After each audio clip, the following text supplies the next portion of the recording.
لقد خلقنا الانسان فی احسن تقویم، اتنا اہتمام فرمانے کے بعد میں غرور سمجھا دیا کہ ہم نے انسان کو یہاں لفظ انسان مراد ہے، مسلمان مراد نہیں ہے، مومن مراد نہیں ہے، اولیاء مراد نہیں ہے، یہ سب کچھ مراد بحیثیت انسان ہونے کے ہیں۔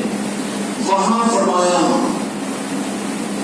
کہ لقد خلق الانسان فی احسن تقویم، تو اس معنی کے اندر میں اس روح کے اعتبار سے دنیا میں ہر پیدا ہونے والا انسان، اگر انسان ہو چاہے کسی قوم سے تعلق ہو، کسی مذہب کا ماننے والا ہو یا کسی طریقے پر زندگی گزارنے والا ہو، لیکن وہ قابل تعظیم ہے۔ اگر کوئی مسلمان قرآن پر یقین و عقیدہ رکھ کر کسی انسان کو اگر حقیر سمجھ رہا ہے تو وہ گویا کہ اللہ کی بات کا انکار کر رہا ہے۔ اللہ نے انسان کو قابل تعظیم بنایا، حسین بنایا۔ آپ ایک چیز حسین بنائے، مکان حسین بنایا، اچھا بنایا، آپ کا دل بھرا ہوا کہے کہ بہت اچھا مکان بنایا۔ کوئی آدمی اگر کہے کہ بہت اچھا مکان ہے تو آپ خوش ہو جائیں گے، لیکن کوئی حاصل آ کر کہے کیا برا مکان ہے، آپ کے دل کو ناگوار گزرے گا۔ تو انسان چاہے کسی قوم کا کیوں نہ ہو، کسی مذہب کا ماننے والا کیوں نہ ہو، یہودی ہو، نصرانی ہو، چاہے بتوں کی پرستش کرنے والا ہو، سورج کو پوجنے والا ہو، اللہ کے غیر کو پوجنے والا ہو، لیکن اس معنی میں قرآن پاک کی اس آیت کے مطابق میں ہر انسان کو احسن اور اچھا سمجھنا قرآن پاک کا حکم ہے۔ کیوں کہ کسی کافر و مشرک کو، کسی برادر وطن کو بھی اگر تم حقیقی نگاہ سے دیکھتے ہو تو اللہ کی تخلیق جس کو اللہ نے اچھا کہا ہے اس کو تم برا کہہ رہے ہو، کتنا بڑا جرم ہے یہ۔ اسلام اور ایمان یہاں پر نہیں ہے۔ انسان بچانا خود خدا کی نظر کے اندر میں ایمان والوں کے لیے ایک عظمت کی چیز ہے، محبت کی چیز ہے۔ خلقت خداوندی کی تعریف یہ ایمان والوں کی ذمہ داری ہے، چاہے وہ کسی برادری میں، کسی قوم کے اندر بھی کیوں نہ ہو، لیکن وہ حیثیت انسان ہونے کے اس سے محبت ہر مسلمان پر فرض ہے، اس لیے کہ وہ اللہ کا پیدا کیا ہوا ہے۔ اللہ نے انسان کی تعریف کی یہاں پر مسلمان کی نہیں، لقد خلقنا الانسان، کہ اپنے بہترین صورت میں انسان کو بنایا۔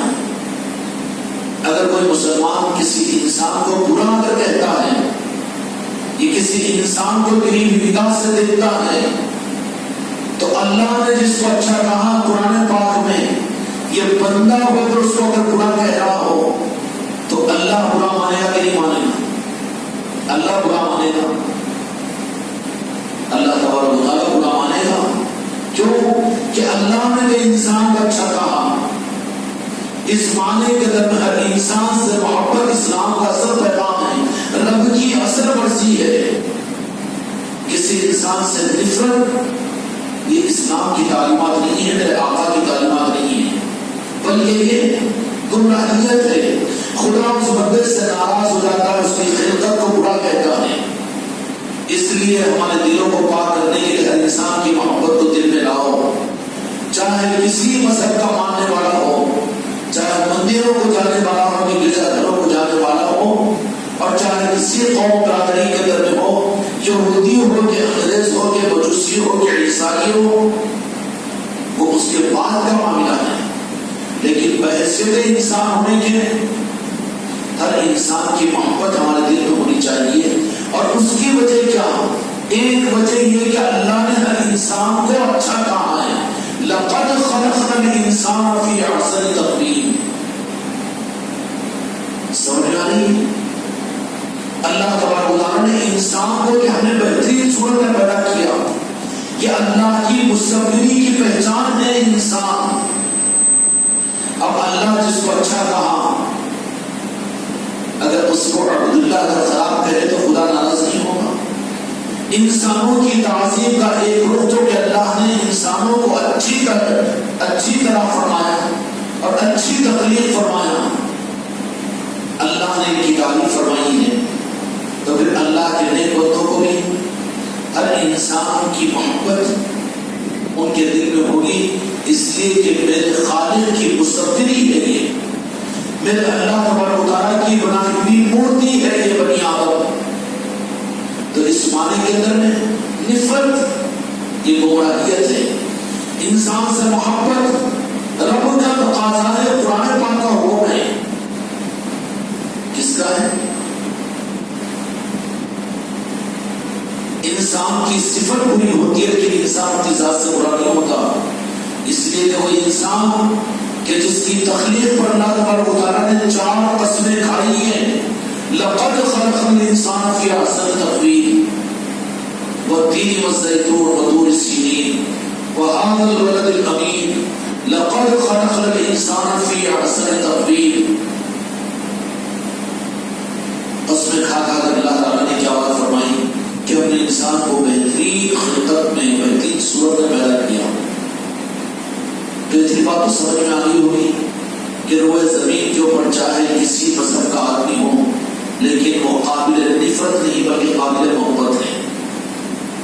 اور اس کی وجہ کیا کہ اس انسان کو پیدا کرنے والے اللہ نے اس کی تعریف کی ہے۔ پیدا کرنے والا جو تم کو پوچھا ہے وہ تو تعریف کرے اور ہم بولیاں رکھی، ہم اس کے ساتھ میں اگر نفرت کریں تو میں نے مثال دے دیا نا کہ آپ نے اپنا ایک گھر بنایا، سب تو تعریف کرے، آپ بھی چاہتے کہ لوگ بھی تعریف کریں، لیکن کوئی آ کے اس میں عیب نکالے، برا بولے تو آپ خوش ہوں گے کہ ناراض ہوں گے؟ تو یہ عمارت تو ہر انسان کی، چاہے کسی مذہب پر کیوں نہ ہو، کسی قوم پر کیوں نہ ہو، کس کا بنایا ہوا ہے؟ اللہ کا بنانا ہے۔ ساری مخلوق کو اللہ نے پیدا کیا ہے، خالق نے پیدا کیا ہے۔ اس کے مختلف نام ہیں، کوئی بھگوان کہے، کوئی رام کہے، کوئی گاڈ کہے، کوئی اللہ کہے، کوئی رحمان کہے، کوئی رحیم کہے۔ 99 نام سے تو تم بھی یاد کرتے ہو، تم بھی تو صرف ایک ہی نام اللہ کا نہیں لیتے۔ اگر ایک ہی نام لے اور باقی سارے ناموں کو ہم نہیں مانتے تو گمراہ ہوگا کہ نہیں ہوگا؟ تو 99 کو جب قبول کرتے ہو عربی کے ناموں کو تو پھر اللہ تبارک و تعالیٰ کی کچھ اور زبانوں کے اندر بھی تو نام ہو سکتے ہیں۔ اچھا تم تو انسانوں کی زبانوں کے ناموں پر اعتراض کر رہے ہو، جبکہ حدیث پاک میں آتا ہے کہ ہر مخلوق اللہ کو یاد کرتی ہے، تو وہ تم لفظ اللہ پر اصرار کرتے ہو۔ تو چوڑی اللہ کو جو یاد کرتی ہے وہ چیچی کی صورت میں، کبوتر کرتا ہے اردو کی صورت میں، حشرات الارض کرتے ہیں اپنی زبان میں، تو تم ان کے لیے اللہ کی یاد کرنے کو نہیں مانو گے؟ یہ تنگ نظریاں نہیں ہے، رب کو ناراض کرنے والی چیز نہیں ہے۔ رب چاہتا ہے کہ میری خلقت کے ساتھ میں محبت کرو، اور میں نے جو کچھ بھی دنیا میں پیدا کیا ہے تو میری تعریف الحمدللہ رب العالمین، تمام تعریفیں اس کے لیے جس نے تمام جہانوں کو پیدا کیا ہے نا؟ کیا ہے؟ رب العالمین۔ اور اس عالم کے اندر میں مندر بھی تو ہوں گے، مسجد بھی تو ہوگی، خانقاہیں بھی تو ہوگی، مدارس دینیہ بھی تو ہوں گے، کچھ اور نظام بھی تو ہوں گے، کچھ اچھے نظام بھی ہوں گے تمہاری نظر کے مطابق، کچھ خراب نظام بھی تو ہوں گے، کچھ خراب نظام بھی تو ہوں گے۔ تو کچھ بہت اچھے نظاموں کے مقابلے میں کچھ خراب نظاموں کو دیکھ کر آپ کل کو اگر خراب بول دے تو دنیا میں بھی آپ بیوقوف کہلائے جائیں گے۔ وہی مثال کی طرف میں چلیے کہ آپ نے مکان کو دیکھ کر تعریف کرنے کی بجائے حسد میں آپ کہنا شروع کر دیا کہ یہ مکان اچھا مکان، کتنے 2 کروڑ روپے خرچ ہو گئے، لیکن کیوں؟ اس میں بیت الخلا بھی ہے، اس میں پیروں کے رکھنے کی جگہ بھی ہے، یہاں پر یورینل بھی ہے، یہاں پر سونے کا بستر بھی ہے، یا بچے پیخانہ اور پیشاب بھی کر لیتے ہیں، اس لیے نہیں مکان یہ خراب ہے۔ تو خرابی کی وہ بنیاد کی وجہ سے پورے مکان کو خراب ہونا برا ہوگا نا۔ الحمدللہ رب العالمین، اللہ تبارک و تعالیٰ کی تعریف اس معنی میں کہ وہ تمام جہانوں کا پروردگار ہے۔ تو اللہ کی ذات پاک ہے، اللہ تبارک و تعالیٰ کی حکمت ہے کہ وہ سارے عالموں کے اندر جو چاہا پیدا کیا، اس کی حکمت الگ ہے، لیکن بحیثیت تیرے بندے ہونے کے تمہیں اللہ کی ہر پیدا کی ہوئے ہر عالم کی اور عالم کی ہر چیز کی قدر کرنی پڑے گی. تمام تعریف ذات کے لیے جو تمام عالموں کا مالک ہے. الحمدللہ رب العالمین. پہلی آیت بتاتا اللہ تبارک و تعالی اگر اسی کو اگر سمجھ لیں پورے 30 پاروں کی 30,000 تفسیروں کی ضرورت نہیں پڑے گی بلکہ وہ روح خود سنبھل بھی جائیں گے سنبھال بھی لیے جائیں گے. سن اور مصیبت یہ ہے کہ مسلمان قرآن اپنے پاس میں رکھ کر قرآن ان کو ملا ہے لیکن قرآن اللہ کی کتاب ہے. یہ اللہ والوں کے نظریوں سے سمجھنے کو تیار نہیں, گندے بندوں کے نظاموں سے سمجھنے کے لیے قرآن کو سمجھ میں نہیں آ رہا. اس لیے اللہ کی خلقت میں اگر تم یہ سمجھ لو کہ یہ اللہ نے بنایا تو تم یہ کیا کہیں گے کہ بھائی سب سے اچھے بہن کی طرف تمہیں بیت الخلا کیوں بنایا؟ بھائی ضرورت ہے جس میں بکواس پڑھو, باقی اچھا بولو اس کو. ہم اچھا نہیں بولتے اس میں بیت الخلا بھی ہے, ہم اچھا نہیں بولتے اس میں پڑوسی خانہ بھی ہے, ہم اچھا نہیں بولتے اس میں گندی نالیاں بھی ہے. تو پھر تم اس کو گالیاں نہیں سمجھو گے؟ گالیاں سمجھیں گے کہ نہیں سمجھیں گے؟ کیوں کہ تمہارا کام تو یہ ہے کہ گھر کی اچھائیوں کو لے کر اچھا کہو. تو کسی مسلمان کے لیے کہا گنجائش ہے کہ رب کی کائنات کو وہ برا بولے. اللہ تبارک و تعالیٰ اس بندے سے ناراض ہو جاتا ہے جو اس کی خلقت پر اعتراض کرتا ہے کہ اللہ کی تعریف تو کرنا ہے اپنے مقصد کے خاطر. اچھا تو اللہ کی تعریف کیوں کر رہا, اللہ کا ذکر کیوں کر رہا ہے, نماز میں الحمدللہ رب العالمین زور سے کیوں پڑھا رہا ہے امام صاحب مولانا صاحب, اور مسلم کیوں سن رہے ہیں؟ اس لیے اپنی غرض کے لیے, اپنی غرض کے لیے تعریف اور اس کے مقصد کے لیے اس کی تخلیق پر اعتراض. تو اللہ سے پوچھو, اللہ تبارک و تعالیٰ چاہتا ہے کہ تم اپنے سورہ فاتحہ کی پہلی آیت ہی کو سمجھ لو تو تم دنیا کے اندر میں تم کو پھول بنا دوں گا. ساری انسانیت تم کو اپنے سراغوں پر رکھے گی. اور جنہوں نے اس لفظ کو سمجھا وہ خدا کی قسم آج بھی پھول بنے ہوئے ہیں. مولا علی کو ہم جتنا نہیں مانتے اتنا زیادہ تو ساری دنیا کے انسان کی عظمتوں کو مانتے ہیں. مولا حسن اور مولا حسین علیہ السلام کو جتنی عقیدتوں کا اظہار یہ مسلمان نہیں کرتا بلکہ قرب قیامت کے موقع پر تو تعجب ہوگا. گمراہیت اس درجے پر پہنچی ہوئی ہے کیوں کہ 50-60 سال پہلے اعلان مسجدوں کے ممبروں سے مولا علی اور امام حسن امام حسین یا شہادت کربلا کے تذکروں کو اور جنت پاک اور اولیاء کے تذکروں کو مسجدوں کے ممبروں سے مخالفت نہیں ہوتی تھی. امت یاد کرتی تھی, کربلا ان کی نظروں میں تھی, اپنی اولادوں کو واقف کرواتے تھے. غوث اعظم کے نظام سے امت کی تربیت کیا ہوتی تھی. غریب نواز کی امت واقف تھی, اولیاء سے واقف تھی.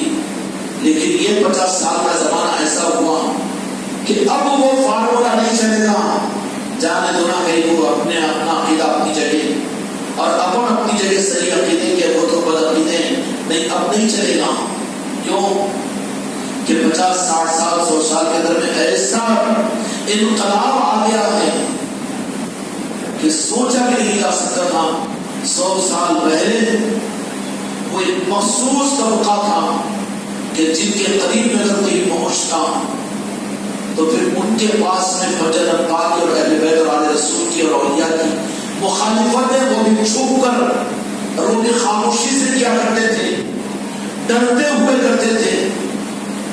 کرتے گئے کسی کے اندر میں جرأت ہوتی تھی 100 سال سے پہلے کہ کوئی غوث اعظم کے خلاف میں کہے, کوئی غریب نواز کے خلاف میں کہے, کوئی تمہارے علاقے کے مخدوم اولیاء کے خلاف میں کہے, کسی امام کی, کسی مسلمان کی, کسی مولانا کی, کسی پیر صاحب کی جرأت ہوتی تھی کہ اہل بیت اور منجد پاک اور اولیاء کے خلاف میں وہ کہے. امت بالکل گوارا نہیں کرتی تھی اس کو, اور کوئی کرنے کی جرأت نہیں کرتا تھا. جو بد عقیدے تھے وہ شرمندہ ہو کر اعلان کرنے کی جرأت نہیں کرتے تھے بلکہ بہت دبے ہوئے انداز کے اندر میں بلکہ وہ اپنے اندر کی منافقت کو چھپانے کے لیے وہ بھی اولیاء کی عصمتیں، کربلا کی یاد، صراط و سلام کے نظام اور اسی طریقے سے غوث و خالہ کے نظام، 11ویں اور 6ویں شریف اور کنڈے کے بزرگوں کے نام کی نیازیں، آستانوں پر بزرگوں کے جانا، وہ جو دل سے بھی نہیں چاہتے تھے لیکن مجبوراً بھی وہ وہاں پر شریک ہوتے تھے۔ تجزیہ کرو زمانے کا، اب وہ زمانہ نہیں ہے کہ تم یہ کہہ دو کہ کیا لڑیں گے، نہیں لڑنے کا نہیں کہہ، لیکن حق دینے کا تو ضرور ہے۔ 100 سال پہلے کا زمانہ، اولیاء کے گستاخ، مجدد پاک کے گستاخ، بے آقا دو جہاں کے مالک کے بے ادب اپنی منافقت کو چھپانے کے لیے بھی کبھی جرأت نہیں کرتے الگ اعلان کہنے کی، اور امت اس کو قبول نہیں کرتی۔ آگے نہیں تھا، صرف 100 سال کی پہلے کی تاریخ اور آج کی تاریخ بالکل بدل چکی ہے۔ وہ دن تھا تو آج گھٹا ٹوپ اندھیری رات ہے۔ ذمہ داری کتنی بڑھ گئی۔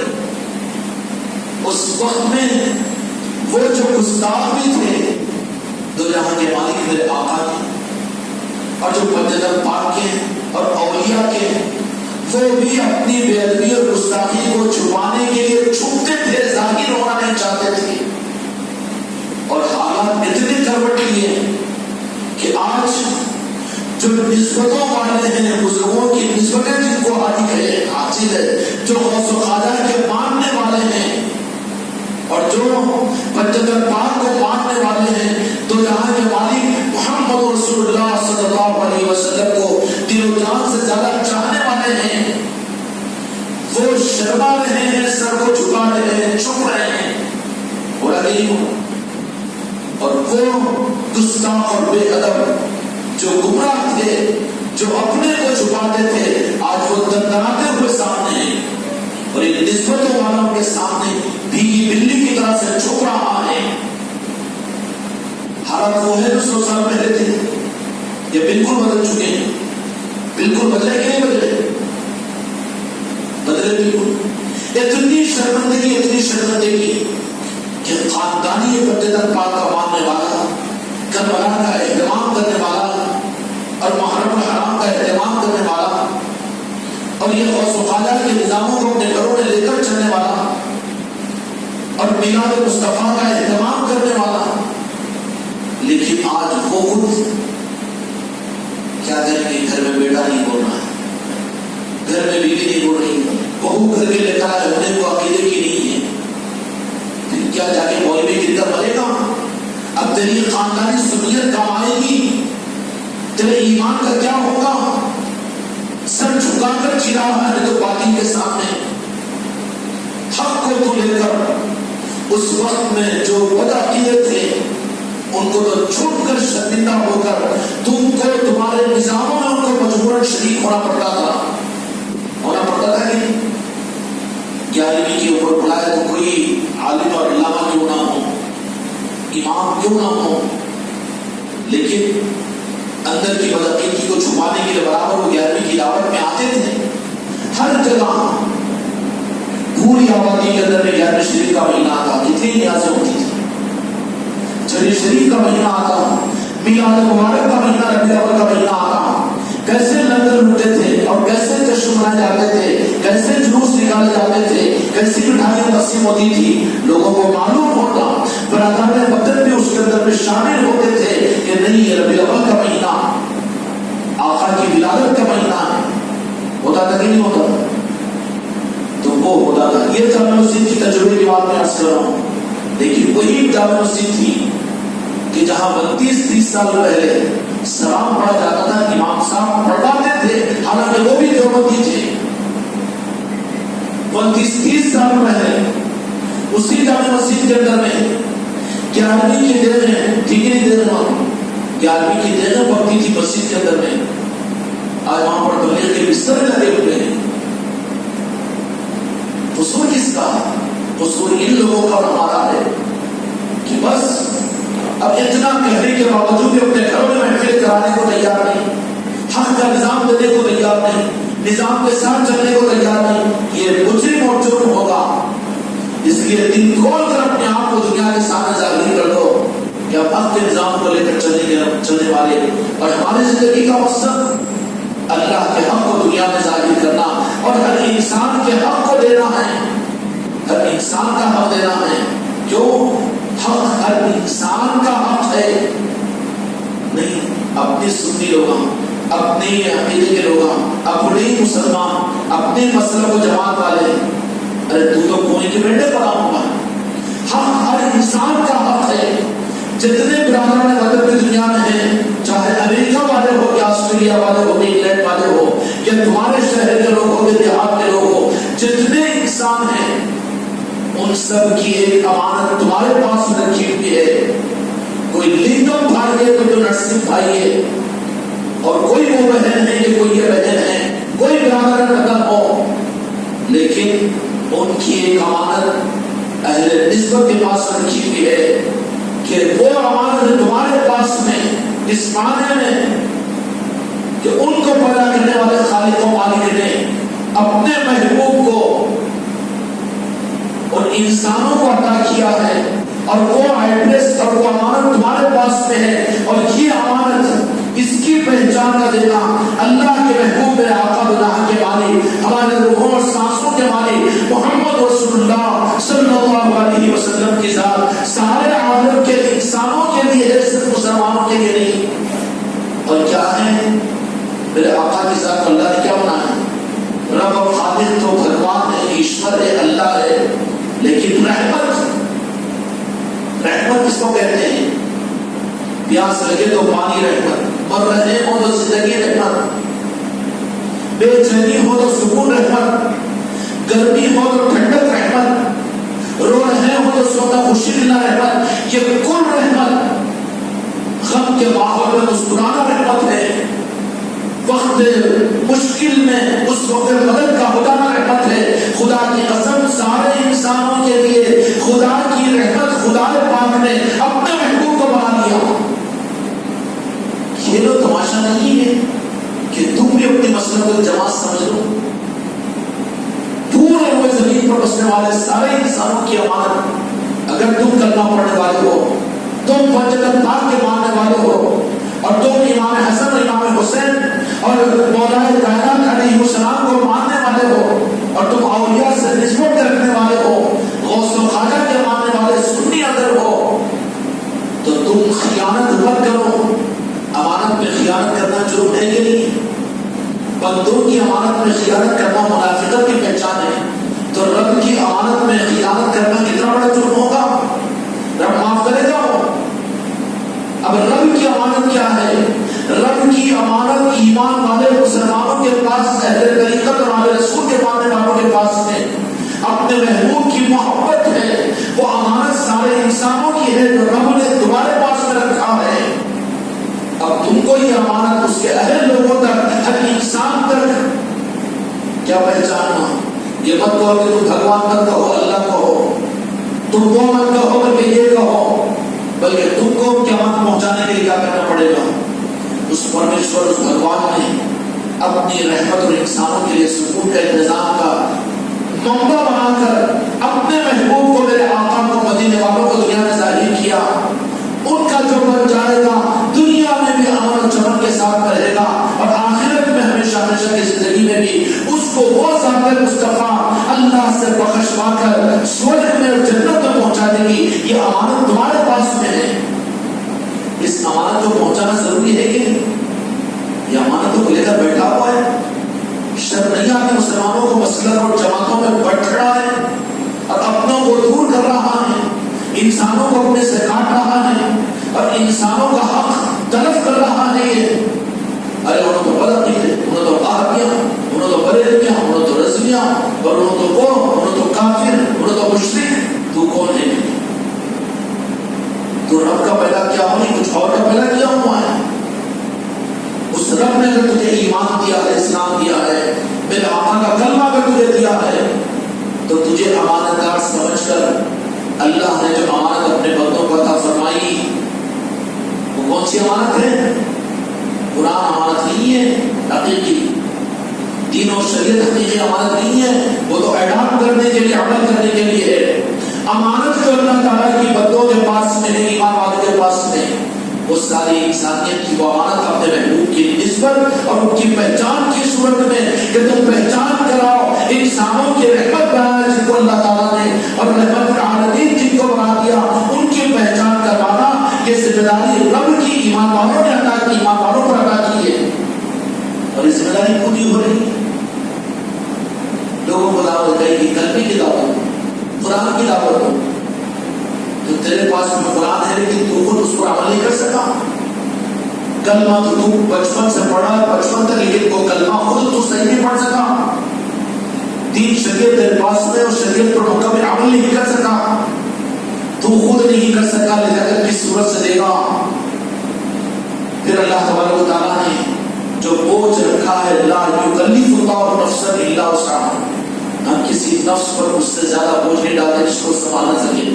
قرآن پاک کی آیت ہے،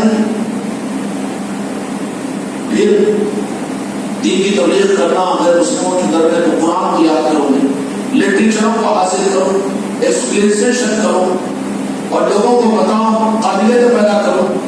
اللہ تو کہہ رہا ہے اتنا بوجھ اپنے بندوں پر نہیں ڈالتے جس کو سنبھال نہ سکے۔ تو اللہ تبارک و تعالیٰ پھر قرآن کو اتنا پسندار، لو انزلنا هذا القرآن على جبل، اس قرآن کو ہم اگر پہاڑوں پر نازل کرتے تو پہاڑ دب جاتا، وزندار ہے قرآن کو۔ اب یہ قرآن کو لے کر جا کر دے رہا ہے امانت بول کر، کہاں یہ امانت؟ انسانوں کو دینے کی امانت کیا ہے؟ انسانوں کی امانت جو مسلمانوں کے پاس میں اللہ نے رکھا ہے، وہ میرے اور تمہارے آقا دنیا کے مالک محمد رسول اللہ، جو سارے انسانوں کے لیے رحمت ہے، جو خود بھوکے رہ کر دوسروں کو کھلائے ہیں اور خود کے کانٹوں میں بچھانے والوں کو جنہوں نے دعائیں کی ہے، اور خود اپنے نوازوں کو شہید کروا کر انسانیت کو آباد کیا ہے، اور ان کی ہی آپ کو قیامت تک کے لیے اللہ تبارک و تعالیٰ سے فرما دیا کہ انسانوں پر رحم کے لیے اگر میری اولاد ہر زمانے میں مصیبت میں رہے اور ان کے اوپر حالات آتے رہے، تو سادات اور سید جو ہوں گے نا، ہر زمانے کے اندر راحتوں میں نہیں ہوں گے، آل رسول کے اصل نظاموں کو لے کر چلنے والے۔ اس لیے خانقاہ محمدی والوں دنیا کے آرام اور مسائل اور پریشان سے گھبرانا نہیں۔ تم گھبرا رہے تو اس کا مطلب یہ کہ اپنے نظام سے صحیح واقف نہیں ہے۔ اگر آل رسول کا اگر نظام ہوگا تو پھر ان کو دنیا میں تو حالات آتے رہیں گے، لیکن دل کو اللہ تعالیٰ مطمئن کرے گا اور خدا کی مدد ان کے ساتھ میں ہوگی، اور وہ فاقوں میں مسکرانے والے ہوں گے، حالات میں خدا کی شکایت کرنے والے نہیں ہوں گے، بلکہ وہ مسکراتے ہوئے رہیں گے۔ خوشیوں کا اظہار بناؤ، ہر ایک کو فائدہ پہنچانے والے بنو اور ہر ایک کا اچھا چاہنے والے بنو، ہر انسان کو مسکراتا ہوا دیکھنے والے بنو، اور ہر انسان کو اپنی ضرورتوں کے مقابلے اس کی ضرورتوں کو پورا کرنے والے بنو۔ اور یہ تم اگر بن جاؤ گے تو پھر اللہ تبارک و تعالیٰ تمہیں وہ امانت کا حق ادا کرنے کے لیے قبول کرے گا۔ جب تم اپائنٹ ہو جاؤ گے رب کی بارگاہ میں، جب اللہ تعالیٰ تم کو کام دے گا کہ سارے انسانوں کے لیے میری دی ہوئی امانت تمہارے پاس میں ہے، پہنچاؤ، تو کیا ہے امانت؟ اب یہ کہتے کہ قرآن، یہ کہتے کہ دین، یہ ہے اچھی تقریر، یہ ہے ڈاکٹر ذاکر نائک، اور یہ ہے وہ مبلغ اعظم، اور یہ ہے وہ مفتی اعظم۔ ارے وہ مفتی اعظم اور ڈاکٹر ذاکر نائک خود ان کی قوم میں 10% ماننے والے تو 90% ریجیکٹ کرنے والے ہیں نا، ہے نہیں ہے، پھر وہ کیسے قابل قبول ہے؟ غلط رخ ہے یہ۔ امانت جو ایمان والوں کے پاس میں ہوگی، جن کو اللہ تبارک و تعالیٰ مقید کریں گے، جن کو حق دینے کے لیے اللہ تعالیٰ مقید کریں گے، وہ امانت اسلام کی صورت میں، شریعت کی صورت میں، قرآن کی صورت میں نہیں دیں گے، بلکہ پہچان لو حق کے سپاہیوں کی پہچان۔ اگر تمہارے اندر میں ہے کام قائم ہونے والے، تو آج عقیدہ بنا لو کہ حق کے نظام کو لے کر ہم چل رہے ہیں۔ امانت اللہ کی اپنے سچے سپاہیوں کے پاس میں اپنے محبوب کی محبت ہوتی ہے کہ وہ انسانوں کو میرے مصطفیٰ کا نظام دیتے ہیں، میرے مصطفیٰ کی عظمت سکھاتے ہیں، میرے مصطفیٰ کی محبت کا رخ دیتے ہیں، کہ وہ تمہارے محسن ہیں، وہ تمہارے لیے رحمت کا پیغام لے کر آئے، وہ تمہارا اچھا چاہنے والے ہیں، تمہارا بڑا چاہے۔ کون؟ اللہ پریشانی کرتے اس کو، بلکہ رسول اللہ کو سامنے لاتے ہیں، وہ میرے آقا سے ٹوٹ کر محبت کر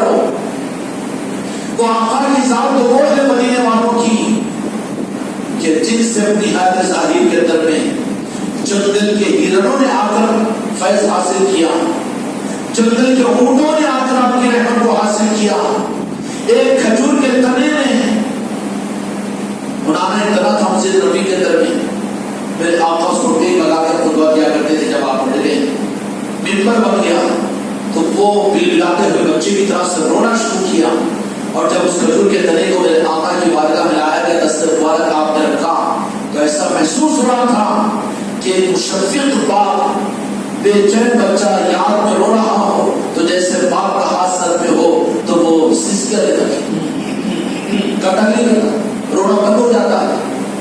وہ میرے آقا کی ذات تو وہ ہے جو کھجور کا تنا اتنا سوکھا ہوا اس کو بھی میرے آقا نے رحمت دی۔ یہ میرے آقا کی ذات اور رحمت کے دینے کے نظام ہے، اور جب اس رحمت کے نظام سے انسانوں کو کاٹ رہے ہیں، وہ کافر، وہ مشرک، اور وہ قوم آقا کی نظر سے دیکھیں گے، رب کی بارگاہ سے بھی گر جائیں گے، مردود ہو جائیں گے، پھر ذلیل ہو جائیں گے، رسوا ہو جائیں گے۔ اور مسلمانوں کے اسلام کے باوجود، ان کی تنظیم اور مسلک اور جماعتوں کے باوجود اللہ کی نگاہ سے گر کر دنیا میں ذلت کی تبدیل کر رہی ہے۔ اس کی وجہ یہ ہے کہ انہوں نے روح کو بدل دیا، سمجھا نہیں، سمجھانے والے کو صحیح بات کو نہیں سمجھا۔ ہم قرآن پہنچا رہے نا، ہم دین پہنچا رہے نا، بیان کر رہے نا، تبلیغ کر رہے نا، یہ نہیں ہے کہ قوموں کا ایک حق جو تمہارے پاس میں ہے، وقت محبوب کی صورت میں اللہ تعالیٰ نے تمہیں جو عطا کیا، اس میرے آقا کی محبت کے پیغام کو ہر انسان تک پہنچاؤ، اور ایمانداری سے کہو اگر میرے آقا کے اخلاق کو، میرے آقا کی محبت کے نظام کو اگر برادران فکر کے سامنے اگر ظاہر کرو تو جو بد عقیدہ ہے انہیں تو نہیں کرے گا، لیکن ہر انسان اچھا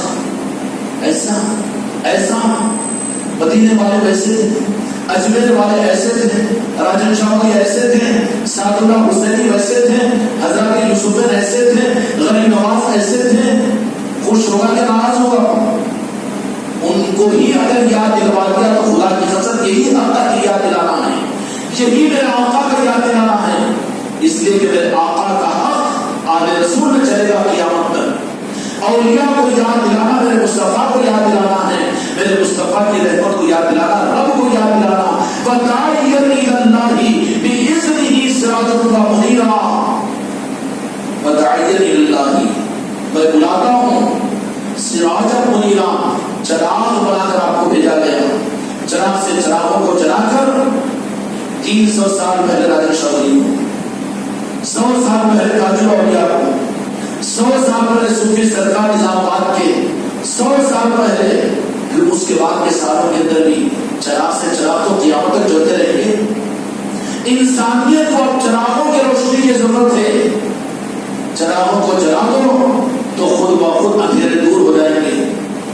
اس لیے ضرورت ہے برادران وطنوں کے پاس میں جاؤ، ان کی تقریبات میں جاؤ، ان کے مندروں میں جاؤ، اور وہاں جا کر اولیاء کے تذکروں کو کرو کہ روشنیاں پیدا ہو جائے، یہ پریشان انسانیت کو راحت مل جائے، دل کی محبت اور دل کا پیار اور دل کی ممتا کا نظام کو سمجھاؤ، اور کہو کہ یہی تو چراغ کی روشنی ہے جو مدینے والوں نے ہم کو دینے کے لیے خواجہ خواجگان کو ہندوستان دیا تھا۔ تو پھر کیا ہوگا؟ لوگوں کو راحت ملے گی کہ نہیں ملے گی؟ آج تک قوم فیض حاصل کر رہی ہے، تو تمہارے اور میرے پاس میں اللہ کی طرف سے جو امانت ہے، سمجھا پھر جا کر امانت کیا ہے؟ قرآن ہے، دین ہے، شریعت نہیں، وہ تو مسلمانوں کے لیے جو قبول کر لیں۔ عام انسانوں کے لیے تمہارے پاس میں کرنا پڑنے والوں کے پاس جو امانت ہے وہ اپنے محبوب کی نسبت ہے کہ ان کی محبت اور ان کی عظمت کو انسانوں کے سامنے پیش کرو۔ سمجھا نہیں؟ اپنی زندگی کا ثبوت دو اور سارے انسانوں کو مولا حسین علیہ السلام کا پیغام، کربلا میں کیا ہوا اور رب کیا ہے، اس کی محفلیں کر کر کے انسانوں کو مولا حسین کی پہچان کروائے۔ اللہ تعالیٰ ہم کے ساتھ سے دعائیں ہونے کی توفیق عطا فرمائے۔ بحق لا الہ الا اللہ محمد رسول اللہ صلی اللہ علیہ وسلم۔